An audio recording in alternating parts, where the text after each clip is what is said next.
we expect tonight? What will be a successful evening in your book? Well, you know, I talked to Chris Matthews, your colleague, yesterday. Chris Wallace. And, Chris Wallace, I'm sorry, Chris Wallace yesterday, and told him that in a way he's hitting cleanup. He's had the ability to see the other debates go forward before him, including the vice president, and to see what issues weren't covered, important issues in this campaign. And as you know, Chris has laid out 6 general areas which he's going to try to drill down on and make sure that these candidates are not just talking about their own personalities or views of the other opponent's personality, but talk about the national debt, talk about immigration, talk about Social Security and other entitlements, talk about the Supreme Court. And so I think that's very, very important, and that's what I'm hoping we're going to see. Chris has said that he feels like it'll be a success if, in a way, it's forgotten that he was the one moderating the debate, because he wants to sort of put those questions out there and get them talking to each other and revealing their positions on things in front of the audience. Do you agree that that's a good way for a moderator to proceed to go at this? Yeah, we have always used the role of the moderator in our debates as being a facilitator of discussion between the candidates. Now, I have to tell you, this series of debates has been the toughest job for the moderators that I think I've seen in the 30 debates or so that we've done, because of the interruptions and the failure of one candidate to let the other complete a thought. So he's got a tough job to do, but you know, he's up to it, and we're really looking forward to seeing how things go tonight. No question about that. You know, Frank, he said he will be a timekeeper and not a fact checker. What does that mean to you?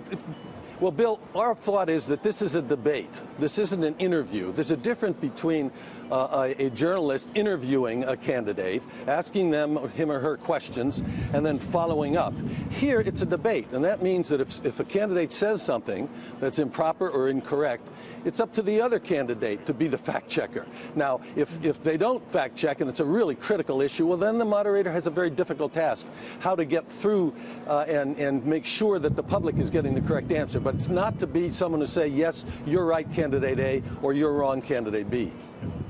I know you're not in our business, but it is our business to try and figure out how many people will watch. What's your guess? Yep. Well, you know, the first debate, we think it was well over 100 million. Nielsen said it was 84 or 85, but you know, that doesn't count C-SPAN. C-SPAN told me they had about 15 million. That gets you up to 99 million, and that doesn't count the people who are watching on their computers, on their iPads, on their iPhones, streaming and so forth.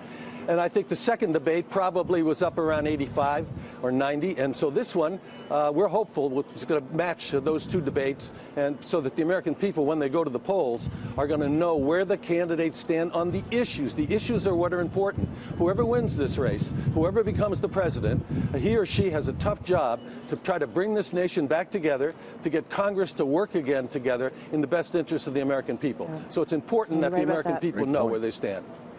One last question for you. Why are they not sitting at a table?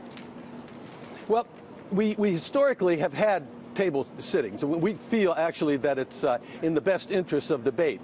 Sort of, the podiums stand as walls. You get a better discussion when they're seated at tables, but we'll listen to the candidates. If they don't want to sit at tables, they prefer to be at podiums, well, we have no problem with that. We work that around the edges, so long as the changes that they want don't really attack the integrity of the process and get to what we're trying to accomplish in the debates.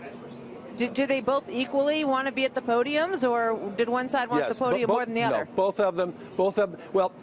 both of them agreed that they wanted podiums, so we said fine. The vice presidential debate, as you know, was seated at a table. Those candidates didn't care.